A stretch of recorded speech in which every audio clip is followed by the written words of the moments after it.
The Samsung Galaxy S8. My durability tests have become a rite of passage of sorts for every new smartphone that comes out. And this brand new flagship from Samsung is no different. I'll put it through a few years worth of abuse in just a few minutes. I'll make sure the phone can survive the test of time and see if the S8 is a worthwhile investment for those concerned with durability. Let's get started.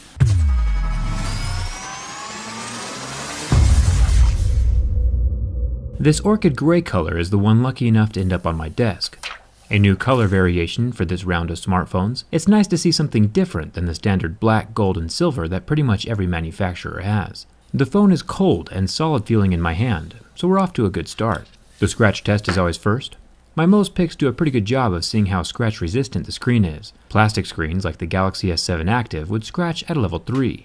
Last year's Galaxy S7 Edge scratched at a level 6, which is pretty much the standard for smartphones at the moment. A sapphire screen would get into the levels 8 or 9 on the hardness scale, and I'm working on getting my hands on one of those phones, but they're pretty rare. The good news is the Gorilla Glass 5 on this Galaxy S8 scratched at a level 6, so your normal keys and coins won't do any damage to this glass. There is no physical home button on the bottom of the screen. Aesthetically, it looks pretty sweet. I'm a fan of the larger screen size taking up the whole front face. Looking at the earpiece is where I run into my first issue. Definitely a minor issue, but still something to think about. The speaker grill is recessed slightly below the glass surface, which is a very interesting design choice. If it was protruding like on the Galaxy S7, it would help protect the screen a little by not allowing the glass to rest directly on a surface if set face down. Or maybe if it was flush like the LG G6, at least it would look cool and uniform with the rest of the screen.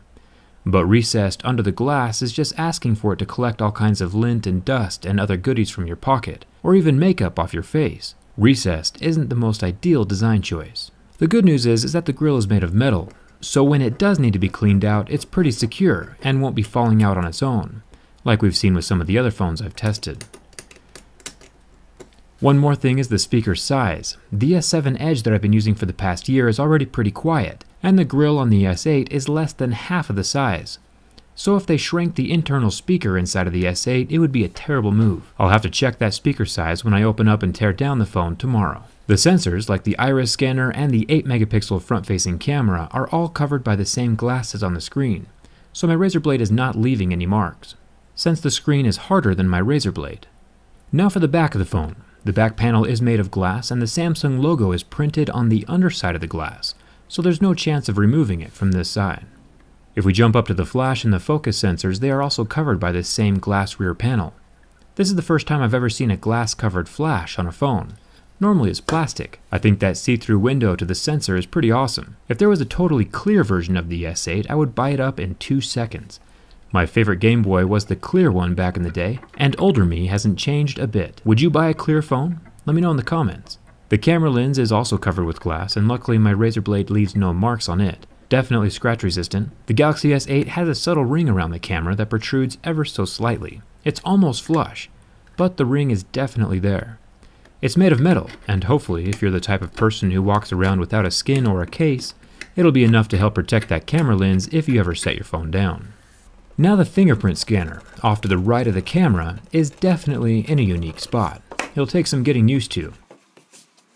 After heavily scratching the fingerprint scanner, I was able to set my fingerprint with no major issues. It still unlocked the phone almost every time. Without looking though, it was pretty hard to differentiate between the camera lens and the fingerprint scanner with my fingertip, since they are pretty close together. Hopefully muscle memory will improve with time, and I'll get better at it. Now it's time for the hypothetical apocalypse test. The Galaxy S8 has a 5.8-inch Super AMOLED display. Now in the past, when I roast an AMOLED display with my lighter like with the Galaxy S7, it'll start to go white after about 10 seconds and never recover. But this Galaxy S8 lasted 30 seconds. The screen still went white, but then completely recovered. I'm happy about the success, but I'm also all about second chances. But even after another 30-second round of flame, the screen had no markings. Definitely impressive. Speaking of apocalyptic scenarios, I talked Audible into giving a free book to every single one of my subscribers. So if dystopian novels are your thing and you like free stuff, I highly recommend Fahrenheit 451 by Ray Bradbury, or another book called 1984 by George Orwell. Both of these books reshaped my entire way of thinking, and well, thought-provoking books are the best kind of books. If you use this link, audible.com/jerryrig, all lowercase, you get to keep the free book you download even if you decide not to use Audible after your free 30-day trial. It's a pretty good deal. I'll also include the link right below this video in the description. A burn-proof phone would be incredible, but in order to make sure, I tried the flame test one last time. It was only then, on my third burn, that I was able to get a permanent mark on the screen. I would definitely certify this thing for a mild to moderate apocalypse, but with any extinction level events, you're going to need a little more protection. Now the sides of this phone are made from pure metal. Everything from the SIM card tray to the actual borders of the phone.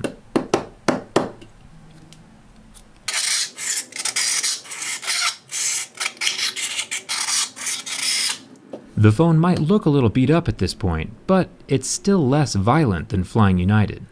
All of the buttons are made from metal. Even Bixby, our permanent new best friend that nobody asked for, is also metal. Down at the bottom of the phone we have the USB-C port, which I prefer at this point. The transition to USB-C is pretty much mandatory on all flagships this far into the game. There's also a headphone jack down here. You can charge your phone and listen to music at the same time. How ridiculous would it be if your phone couldn't do something basic like that? Another interesting thing about the Galaxy S8 is that the rear panel is structural. It's embedded inside the metal frame, instead of resting on top. I managed to permanently borrow the rear back panel off of what's inside's Galaxy S8 that we cut open a few days ago. It looks like the glass coloring can be scraped off from underneath the glass, leaving a cloudy clear surface behind the logo. I think it looks pretty cool. That clear Galaxy should definitely be a thing. It took several hard hits with my knife to destroy the back panel, and when it finally did crack, it's spiderweb similar to the LG G6, where everything was still relatively intact, much safer than the HTC Ultra, where the large unlaminated glass chunks were falling off all over the place. And now it's time for the ultimate test of build quality, the bin test. 2 years ago, the Galaxy S6 was the first phone I ever did a durability test on, and Samsung has never disappointed since when it comes to building physically solid devices.